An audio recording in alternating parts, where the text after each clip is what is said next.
Hello നമസ്കാരം, രഞ്ജിത്ത്. FDA-യുടെയും EMA-യുടെയും ഒക്കെ ബയോസിമിലേഴ്സിന് അപ്രൂവലുള്ള അപൂർവം ഇന്ത്യൻ കമ്പനികളിലൊന്നാണ് ബയോകോൺ. ബയോകോൺ ഫാർമസ്യൂട്ടിക്കൽ രംഗത്ത് അതിശക്തമായിട്ടുള്ള വിപ്ലവം തന്നെയാണ് സൃഷ്ടിച്ചിട്ടുള്ളത്. ബയോകോണിൻ്റെ സാരഥിയായിരിക്കുന്നത് കിരൺ മജുംദാർ ഷാ എന്ന ഒരു ലേഡിയാണ്, ഒരു അയൺ ലേഡി എന്ന് വിളിക്കാം. ഇവരുടെ ഇന്നവേറ്റീവായിട്ടുള്ള മോഡലാണ് ബയോകോണിനെ ഇത്തരത്തിലൊരു പൊസിഷനിൽ എത്തിച്ച് എന്നതിൽ സംശയമില്ല. എന്തൊക്കെയാണ് ഈ മോഡലിൻ്റെ പ്രത്യേകതകൾ എന്ന് നോക്കാം. ഏറ്റവും ആദ്യത്തെ പോയിന്റ് അഫോർഡബിൾ ഇന്നവേഷനാണ്. അഫോർഡബിൾ ഇന്നവേഷൻ എന്ന് പറയുമ്പോൾ പലപ്പോഴും ബയോളജിക്കൽ ഡ്രഗിന് പകരം ബയോസിമിലേഴ്സിൽ ഇൻവെസ്റ്റ് ചെയ്യുക, അതിൻ്റെ R&Dയിൽ പ്രത്യേകമായിട്ടുള്ള ഇൻവെസ്റ്റ്മെൻറ്റ് നടത്തുകയും അങ്ങനെ ബയോസിമിലേഴ്സ് വികസിപ്പിച്ചെടുക്കുകയും ചെയ്ത് അങ്ങനെ FDA-യുടെയും EMA-യുടെയും അടക്കം അപ്രൂവൽ നേടിയെടുത്ത ഒരു കമ്പനിയായിട്ട് മാറി.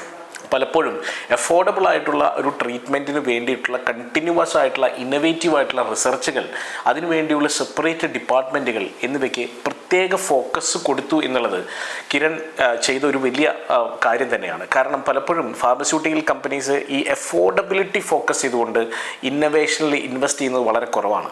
അങ്ങനെ അഫോർഡബിൾ ഇന്നവേഷൻ എന്ന് പറയുന്ന ആ ഒരു കോൺസെപ്റ്റിന് ഫോക്കസ് ചെയ്തുകൊണ്ട് തന്നെ അവർ മൂവ് ചെയ്തു എന്നുള്ളത് അവരുടെ ഒരു സോഷ്യലായിട്ടുള്ള ഒരു പ്രതിബദ്ധതയ്ക്ക് ഒരു വലിയ ഉദാഹരണമാണ്. അതിൻ്റെ ഒപ്പം തന്നെ വലിയ രീതിയിലുള്ള മാറ്റങ്ങൾ ഈ ഫാർമസ്യൂട്ടിക്കൽ രംഗത്ത് വരുത്താൻ ഉള്ള ഒരു കാരണമായിട്ട് അത് മാറുകയും ചെയ്തു. മറ്റൊരു സംഭവം ഇൻക്ലൂസീവ് ക്യാപിറ്റലിസം ആണ്. ഇൻക്ലൂസീവ് ക്യാപിറ്റലിസം എന്ന് പറയുന്നത് ഉദ്ദേശിക്കുന്നത് പലപ്പോഴും പ്രോഫിറ്റ് ഉണ്ടാക്കുക എന്നുള്ളത് തന്നെയാണ് ഒരു കമ്പനിയുടെ പ്രധാനമായിട്ടുള്ള ബോട്ടം ലൈൻ എന്ന് പറയുന്നത്. പക്ഷേ ആ പ്രോഫിറ്റ് കൊണ്ട് മറ്റുള്ളവർക്ക് കൂടി ഉപകാരമുണ്ടാകുമ്പോൾ, അല്ലെങ്കിൽ പൊതുജനങ്ങൾക്ക് കൂടി ഉപകാരമുണ്ടാകുമ്പോൾ വേണമെങ്കിൽ അതിനെ ഇൻക്ലൂസീവ് ക്യാപിറ്റലിസം എന്ന് വിളിക്കാം. അങ്ങനെ വലിയ രീതിയിലുള്ള ഇന്നോവേഷൻ നടത്തുകയും ടെക്നോളജി കൊണ്ടുവരികയും ഒക്കെ ചെയ്തുകൊണ്ട് പ്രോഫിറ്റ് ഉണ്ടാക്കി, ഗ്ലോബൽ ലെവലിൽ പ്രോഫിറ്റ് ഉണ്ടാക്കുകയും ഇന്ത്യയിൽ തന്നെ വളരെ റൂറലായിട്ടുള്ള സ്ഥലങ്ങളിൽ ബയോകോൺ ഫൗണ്ടേഷൻ എന്നുള്ള രീതിയിൽ CSR ആക്ടിവിറ്റികൾ ചെയ്ത് അവർക്ക് വേണ്ട ഏറ്റവും ബേസിക് ആയിട്ടുള്ള അമ്യൂണിറ്റീസും ഹെൽത്ത് ഫെസിലിറ്റീസും എല്ലാം പ്രൊവൈഡ് ചെയ്യുകയും ചെയ്യുന്നു എന്നുള്ളത് ബയോകോണിൻ്റെ മറ്റൊരു മുഖമാണ്. അപ്പോൾ അതുകൊണ്ട് തന്നെ തീർച്ചയായിട്ടും ബയോകോണിൻ്റെ അത്തരമൊരു മുഖം അവർക്ക് ഗ്ലോബലി വലിയ ഒരു പ്രതിച്ഛായ നൽകിയിട്ടുണ്ട്. അപ്പോൾ ഗ്ലോബലി അവർക്ക് പ്രതിച്ഛായ നൽകുകയും ഒപ്പം തന്നെ അവരുടെ വിഷൻ്റെ ഭാഗമായിട്ട് ഈ ക്യാപിറ്റലിസത്തിനെ ഇൻക്ലൂസീവാക്കി മാറ്റുകയും ചെയ്തു എന്നുള്ളത് കിരൺ മജുംദാർ ഷാ ചെയ്ത വലിയ ഒരു കാര്യം തന്നെയാണ്.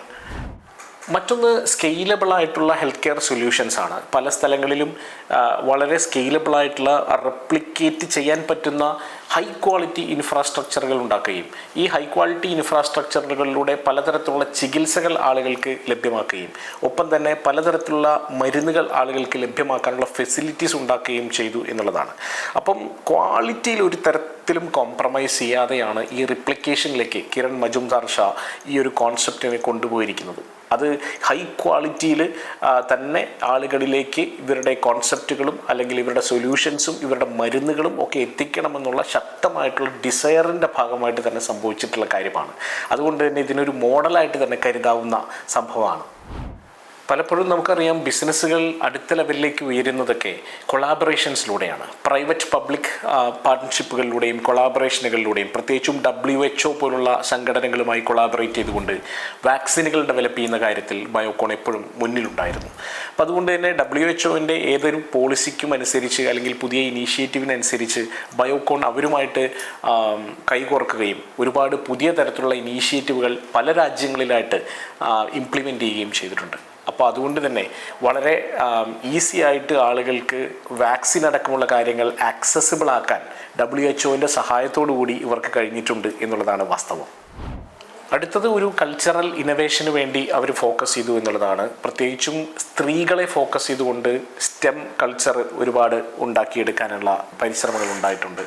വളരെയധികം ഫോക്കസ് അവർ സയൻറ്റിഫിക് ആയിട്ടുള്ള പ്രോസസ്സുകൾ ഉണ്ടാക്കിയെടുക്കുന്നതിലും അതുപോലെ തന്നെ പ്രത്യേകിച്ചും ഫാർമസ്യൂട്ടിക്കൽ ഇൻഡസ്ട്രിയിൽ ഒരല്പം റിസ്ക് എടുത്തുകൊണ്ട് പുതിയ ഇന്നവേറ്റീവായിട്ടുള്ള മെത്തേഡുകൾ ഉണ്ടാക്കിയെടുക്കുന്നതിലും ഒപ്പം തങ്ങളുടെ ഓർഗനൈസേഷനകത്ത് തന്നെ വളരെ ഇന്നവേറ്റീവായിട്ടുള്ള പുതിയ പുതിയ കാര്യങ്ങൾ ചെയ്യുന്നതിനും റിസ്ക് എടുക്കുന്നതിനും വേണ്ടിയുള്ള HR പോളിസികൾ സജ്ജമാക്കുന്നതിലുമൊക്കെ ശരിക്കും കിരണിൻ്റെ ഇൻവോൾവ്മെൻറ്റ് വളരെ വലുതായിരുന്നു. അപ്പോൾ ഇത്തരത്തിൽ ഇൻ ടോട്ടൽ ആക്ച്വലി ഒരു ഇന്നവേറ്റീവായിട്ടുള്ള കൾച്ചറും ഒരു ഇൻക്ലൂസീവായിട്ടുള്ള ക്യാപിറ്റലിസവും ഒപ്പം തന്നെ വളരെ വലിയൊരു സോഷ്യൽ ആംഗിളും വെച്ചുകൊണ്ട് ഓരോ അടിയിലും ബയോകോണിനെ മുന്നോട്ട് നയിക്കാൻ കിരൺ മജുംദാർ ഷായ്ക്ക് കഴിഞ്ഞിട്ടുണ്ട് എന്നുള്ളത് തന്നെയാണ്. അപ്പോൾ ഇത്തരത്തിലുള്ള വളരെ ഇൻട്രസ്റ്റിംഗ് ആയിട്ടുള്ള ചില എലമെൻറ്റുകൾ പലപ്പോഴും വളരെ ലോങ് ടേമിലേക്ക് പ്ലാൻ ചെയ്ത് ഇംപ്ലിമെൻ്റ് ചെയ്യേണ്ട എലമെൻറ്റുകളാണ്. ഈ എലമെൻറ്റുകൾ നമ്മളുടെ ബിസിനസ്സിലേക്ക് സ്വീകരിക്കാൻ കഴിഞ്ഞാൽ നമ്മളുടെ ബിസിനസ്സിലും വലിയ മാറ്റങ്ങൾ വരുത്താൻ കഴിയുമെന്നുള്ളത് സംശയമില്ലാത്ത കാര്യമാണ്. All the best.